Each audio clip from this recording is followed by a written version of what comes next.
with our band, after the first record came out, we made a conscious decision, the only conscious decision we ever made, to make sure people knew exactly what we were about. And we put out that record, Less Talk, More Rock, which actually said gay positive, pro-feminist on the cover. And our record sales plummeted, and none of those jocks were at our shows anymore. Welcome back to One Track Minds, the show where we take a song, usually within the punk or emo realm, and we look at it in comparison to the entire album and the band's history sometimes, and with varying degrees of intensity. I'm Devin, and I'm here with my co-host, Matt. Hey, what's going on? And we selected last week for discussion this week. I selected the song Gifts off of Propagandhi's Less Talk, More Rock, 1996. In my hand, staring at the window as the sunlight prevents action, all the energy it takes to close these bedroom blinds. From Winnipeg. I don't know. I know Matt's heard of them. I'm just not sure his experience listening to it. So what is your experience with Propagnadhi, Matt? I had definitely heard of Propagnadhi. My cousin was a big punk, and that was a band that he loved, and I had heard of a lot, especially in relation to John K. Samson, who is the lead singer of the Weakerthans. And so I knew of the band, but I had never actually taken the time to listen to them, if I'm being completely honest. Mm-hmm. A lot of like political punk didn't it never drew me towards it. I think a lot of it was like incepted into me through like the more emotional, more like Weakerthans-ish type of music. And so I got it that way, but I was never somebody who was driven to listen to a mostly political punk band. It just never was my go-to listening material, if I'm being honest. I do feel like selecting Less Talk, More Rock was kind of intentional in that regard, because like I obviously, like, the political meaning of the record is on full display, is what I'm trying to say. It doesn't hide anything, but I do think that there are a lot of personal songs that will kind of have like a diary aspect that really, like, the lead singer Propagnadhi, I think it's Chris Hanna.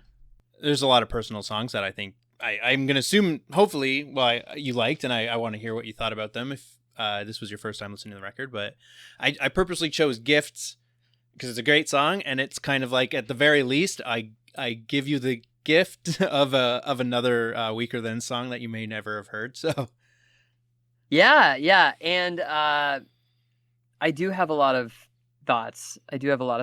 About this record, and I did like it. Of course, I am aligned with the political message that they're sending, and I am a very confrontational person who, especially when I was younger, would enjoy rigorous debate and confrontation in the way that it seems like they really enjoyed.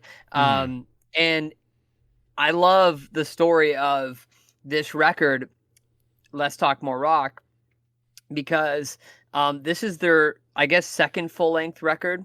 Mm-hmm. And so they had kind of released this record as a confrontational response to the audience that had been built around their first record, which was How to Clean Everything.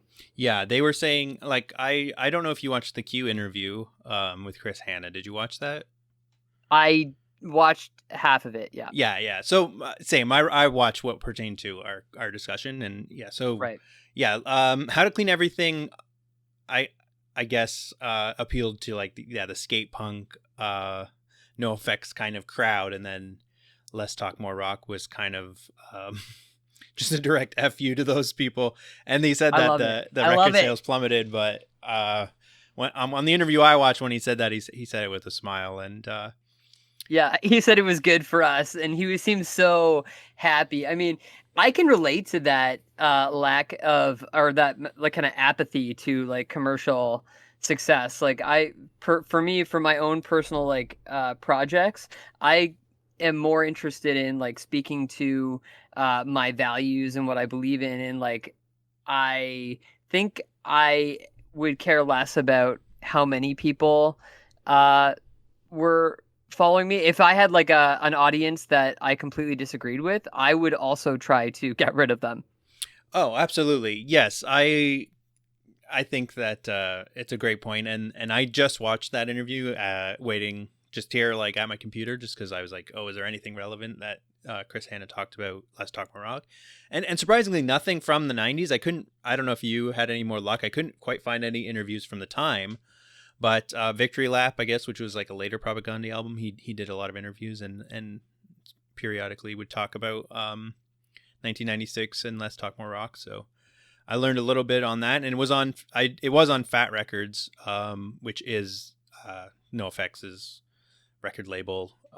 Bands like Lagwagon and a pretty, like, I wouldn't say, just pretty standard punk, just the standard punk rock label, and this album stands out so much compared to those other 96 albums, and it still holds up. So like I was excited to re-listen to it as sort of an adult, because like I remember it being quite impactful when I was younger. How to Clean Everything as well, I really enjoyed when I was younger. I'm not really like a current Propagandy fan. I just don't know the new stuff that much. It kind of moved away from just purely musically.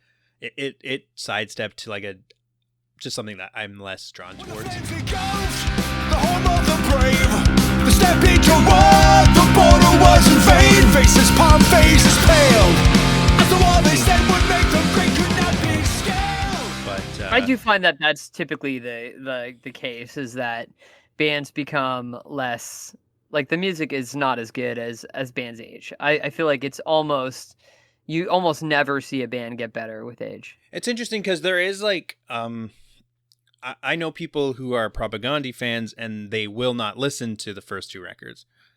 And so like I think there's two camps basically. There's like I like punk rock Propagandy, or I like the new kind of hardcore hard rock kind of. I'm not sure how you would classify it. It's still good music, but it is just different. It's just a different genre. It's like AFI. It's like you could like two AFI albums and not even recognize like a later AFI album.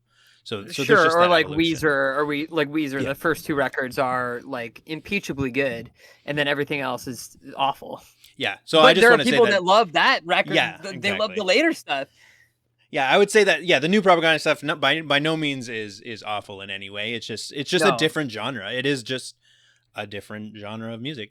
But like what I thought was really interesting was that was this bizarre mix of confrontational, aggressive, political punk music, and then two songs with John K. Samson that do not fit the record at all. But I love the songs. I love Gifts. I love Anchorless. Anchorless ended up, I think, becoming a song on another record. I didn't look this up, but I've heard that song before. Why were you so anchorless? A boat abandoned in some backyard, anchorless. A small town that you lived yes, in Anchorless died is a Weakerthans song as well. So that's why I didn't pick that one, even though arguably the better John K. Samson song on the record. But I picked the one that specifically is just a Propagandy song.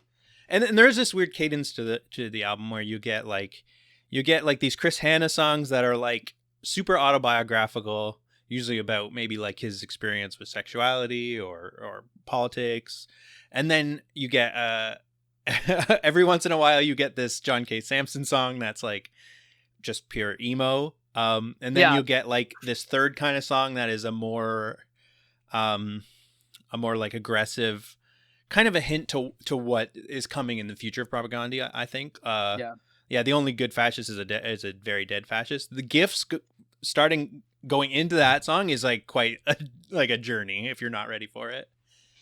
So what ended up happening, and something that Chris Hanna was talking about in the interview on Q was that they were like the audience was turning against the band. They would basically get the entire crowd against them during this tour, and he found it intoxicating. John K. Samson did not, and I think it made him feel uncomfortable, and he believed that they were creating too dangerous of an environment, which I think led to the formation of the Weakerthans.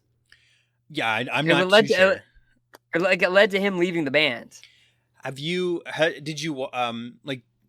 have any interviews or anything with John K. Samson where he talked about Less Talk More Rock, or even just like the early Propagandahi? No, this is basically going off of just researching it and like hearsay. So I don't know if that's exactly why he left the band, but I mean, I could see, at least for me, I could see not wanting to be a part of something so incendiary. Yes. Yeah. Some people thrive off of the confrontation and some people don't. I like it to a degree, but I don't want it all the time. Like if I was going to every show we were dealing with, like I was dealing with like an angry mob, I think it would become tiresome, even though it's like for a good cause. Is it like, what's the, like, I sometimes worry, like think about like, am I accomplishing anything by engaging with these people that disagree with me so deeply? Yeah, I think as you get older too, you kind of get over that. I think, which is something that Chris Hanna was talking about as well, where he's saying that like he found this era kind of silly in a sense that he was like really pontificating and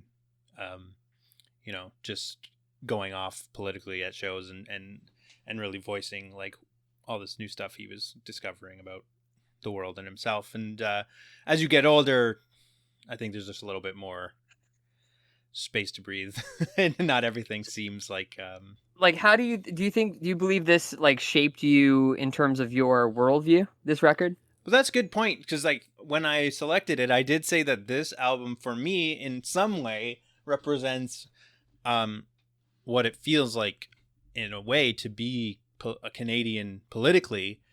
I don't know if that's just like a Canadian my age or in kind of like switched on with like a punk kind of background. But it's just like I feel like this album, if you present it to an American crowd and you present it to a Canadian crowd, one of them would find it like extremely volatile and one would say like, well, that's just sort of a normal kind of left-wing view. So it probably, I don't think this record directly shaped me in, I mean, I don't know. That's an impossible question to answer. But their next record, Today's Empires, Tomorrow's Ashes, that one was probably my most listened to Propagandahi album. And that one, I do remember at the time when I was kind of thinking more about like the world around me, that really kind of was a big influence. That one I didn't listen to it. Did that one came out after 9/11? I believe it came out in just before 9/11. So okay. But yeah, so it's not really, I don't know, but it happened. I remember 9/11 happening, and at the same time when I was listening to that record as well. So it definitely came out before. Oh my gosh, very prescient. Very prescient. Yeah. It was February 6th, 2001, so before 9/11. Yeah, and I remember buying it and listening to it, and then American politics was like kind of like a big background thing at the time, obviously, and with 9/11 and things. So it's a good record. It's kind of like the last transition between this type of Propagandahi and what's to come. It's really good, but I don't know. Is there any standout tracks that aren't like John K. Samson's 2 songs on it that you? I mean, enjoyed? obviously you're gonna notice the spoken word interludes a little bit more. I like the ESO disservice announcement, which I think was like like a replication of an article that they wrote, an editorial that they wrote in the or that was posted in the Winnipeg newspaper, and it was basically, like a way of them like trying to persuade the public that they were doing more good than evil, and it was a very interesting article for them to pick to reread. It was very thought provoking. I do love this stuff. I don't find it. I don't know. I don't know why. I do like listening to political punk. I don't know why it's not the thing that I just it's like a weird thing to throw on like when you're chilling. Yeah, it has to be done properly as well, which I don't think there's that many examples of it. It'd be very heavy-handed. Yes, and this is definitely heavy-handed. I'm gonna say it is. This is heavy-handed. But the songs are good and well crafted. So I don't know. There's a really like I'm not gonna listen to Crass or something, like I'm not gonna turn that on a party, but you might turn on Resisting Tyrannical Government by Propagnadhi and or We Thought the Nation States Was a Bad Idea. That song is probably one of their more popular songs, and it's just catchy. It's good music. And that's like what this album is. It's like that's the song Let's Talk More Rock, like the title track, when they're just like it's just boring to keep spitting out the words that you keep ignoring, and it's just like a direct message to just like the contradiction between like them writing punk catchy music that could be featured in a skateboarding video, and then when you just look at it at all, you see like these very poignant kind of political points. So and I think that's the case with a lot of music where people don't always actually listen to what they're not listening to the words. Well, there was that thing where like Tom Morello like kind of recently was like said something about neo-Nazis and government or something, and then like some right-wing people were like, oh, I used to like Rage Against the Machine, why'd you have to make it political? And it's like, well, you've never listened to Rage Against the Machine. It's always political. Yeah, Rage Against the Machine is one of the bands that would fit into the category, I think, of good music with a strong political message. I agree. Yeah, so like it's rare, I think. Yeah, standouts for me though, Refusing to Be a Man, I think, as well, is like a really I love that song. That song to me kind of encapsulates like the best parts of this record, I think. And the line, I thought it was a good ending. I thought it was yes. a great way to end the record, and it leaves me feeling happy. I had different desires prior to my role remodeling, and the 6 years of age you don't challenge the claim to be. I don't know why. Just like yeah, I'm with you, buddy. Yeah, exactly. And you kind of go on a journey with, I don't want to say character, but like with the songwriter through this album, and it's great. I don't know, it is great. Like I didn't, even when I picked it, I never kind of listened to it as like a whole piece before, in a sense. And it's really good. And Gifts and kind of stands out as one of the reasons to pick it is because it does kind of stand out as it's like an aside. It's like a little, I don't know, like soliloquy on the side that's just like, and here's just a song, a nice song by John K. Sampson. Same with Anchorless. Yeah. He was ready. He was ready to go. He was like, I'm this is my audition tape for the Weakerthans. Yeah. And it's great. And that's why those two songs are just Weakerthans songs, which is, it's fine. But, and then is there any better chorus than Jesus Saves Gretzky Scores for our Canadian week? I love that. I believe that's in Resisting Tyrannical Government, I think. And the chorus is Jesus Saved Gretzky Scores. Yeah, good stuff. Because he's apparently, Chris Hanna is a big hockey fan as well. Aren't we all? Yeah, sure. I don't want to make any. I am a big. I don't follow sports, I'm a big sports fan. I don't know. It's just the way that I grew up with sports, so I have a weird crossover of like loving punk music and listening to sports, which I mean sometimes connects, but often does not.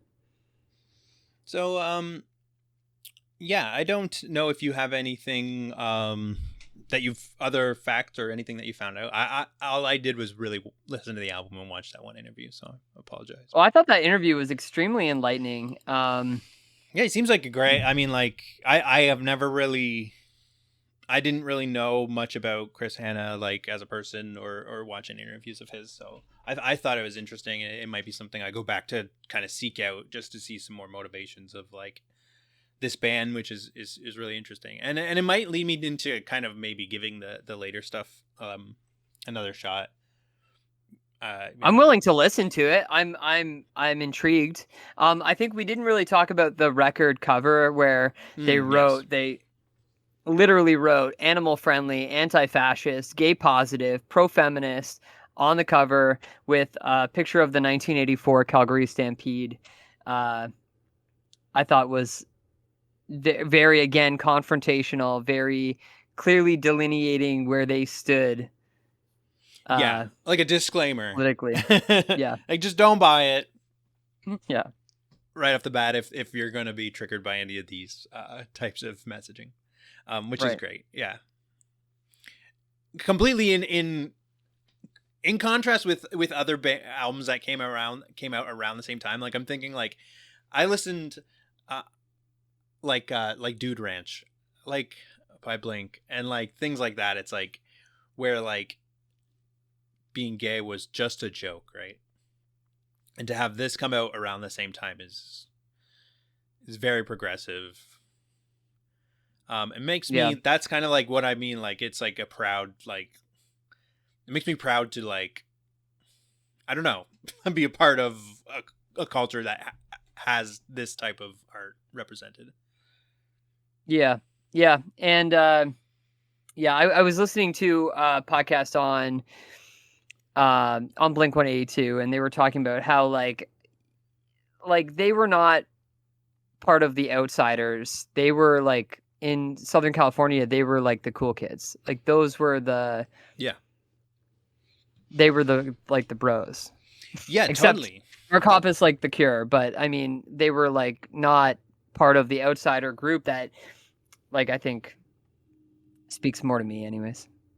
Yeah, I still love Blink-182. I still love them. Yeah, I like Blink-182 too. But Dude Ranch is like one of my favorite albums. Yeah, I bought the tape. It, I bought the cassette. What's that? Did you? I had the CD. It's cringy though. Like, I listened to it as an adult, and I feel a little bit of embarrassment of like some of the songs. Well, now we're going off into like a Blink-182 rant, but like I actually think Dude Ranch is like an incredibly interesting like goodbye letter to the punk scene. Like I think it's like really just we don't want to be a part of this scene anymore. We want to be famous. Mm-hmm. Goodbye. That's what Dude Ranch is, and it's like really interesting when you look at it from that when you listen to it from that perspective. It's like wow, like they knew exactly what they wanted. They did not want to be a part of the punk scene anymore. They wanted to make money. Yeah, and we're only talking about it because it's in such contrast to the album in question. Let's Talk About Rock. Yeah, it's complete opposite story basically. It's the opposite. They Let's Talk More Rock sought to have fewer people, like them, and just a higher caliber of fan, or someone like only people who would appreciate the messaging. And right on the Wikipedia I'm on, it's like the album was expressly political to weed out jocks and bros in the audience, which is when you look at Enema of the State coming next from Blink, it's like the opposite. Explicitly to draw in jocks and bros. So, they both achieved what they sought out. I like to think of just like people, the exact person who passed up Propagandi's Let's Talk More Rock and then went and bought Enema of the State, which I'm sure that there's lots of people like that. Sure. All right. So are we ready to talk about what's coming up next, or did you have anything else you wanted to add about Propagandahi? I want to add one thing, Matthew, your own thing, because like I am quite interested in hearing a Sputnik review on this, as it is purposely an inflammatory record. So my Sputnik review. Okay, I did not prepare a Sputnik review, but let's quickly take a look and see if there's anything here. You're gonna have to vamp while I take a look here. Well, I will just say in the meantime that We are on TikTok, Onetm. If you want to follow us, I don't know. And then YouTube, Onetm podcast, I think. We are uploading video now, so you can look forward to that. If you wanted to see the video with a few lazily edited images of maybe for context. Oh, of what I we're love talking. it. I'm so excited about it. I really love the images that you added in there. And you know what's I think funny? it adds a lot of flavor. Oh man, actually, since we're talking just quickly about the show, it's like I was looking up clips of Lost for our last episode, Monine, and then I started getting recommended videos on Lost, and then I watched 4 hours of like in-depth Lost analysis like one day, and it makes me want to rewatch the show. So that kind of weird journey of me just like randomly looking up a clip of the title of the track and then getting back into this show. So it's a good show. But yeah, so I feel like that is not enough time. You're still looking. You know, it's fine. I have found there are only 2 reviews Okay, let's hear them. of Less Talk, More Rock. So let's see what Tom79 had to say. Yeah, Tom DeLonge. Might not- 79. Tom DeLonge 79. So this record was written by aliens. No, I'm just kidding. Let's Talk More Rock has few flaws. Lyrically, their intelligence and knowledge show, but instrumentally, the band has done better technically. I mean, he's basically saying what we're saying, that this is not a perfect record. At least in my opinion, this is not a perfect record. Would you agree? A perfect record. I mean, That's interesting. I don't believe in a perfect record. Okay. It is the best version of this record, I think, that could exist. I don't know that more skillful guitar playing or whatever this person's referring to would make it any better. And I can't quite. If in a perfect world, it might be edited down a few tracks for me, but I don't know, man. I can't. I don't subscribe to like a world where perfect records exist. So. I mean, it was a 3. Oh, he gave it a 4.0, which is, you know, that's excellent. pretty solid. I would give some songs on these are 5 out of 5. Some of my favorite songs ever written. However, as a whole, the record, yeah, like a 4 out of 5, yeah. But we don't rate records. Now this here.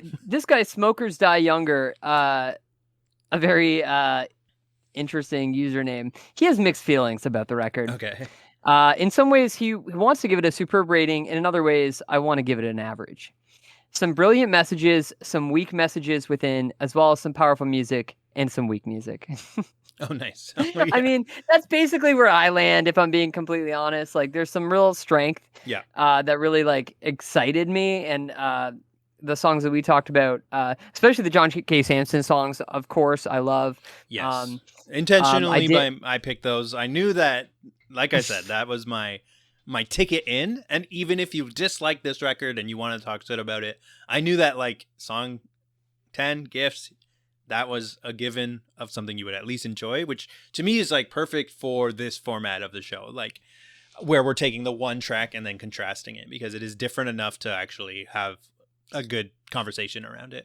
Yeah. I gotta take Smokers Die Younger to task here for some factual inaccuracies. He says Anchorless has the bassist Todd the Rod singing Instead, his voice is of a much lighter tone. Todd the Rod.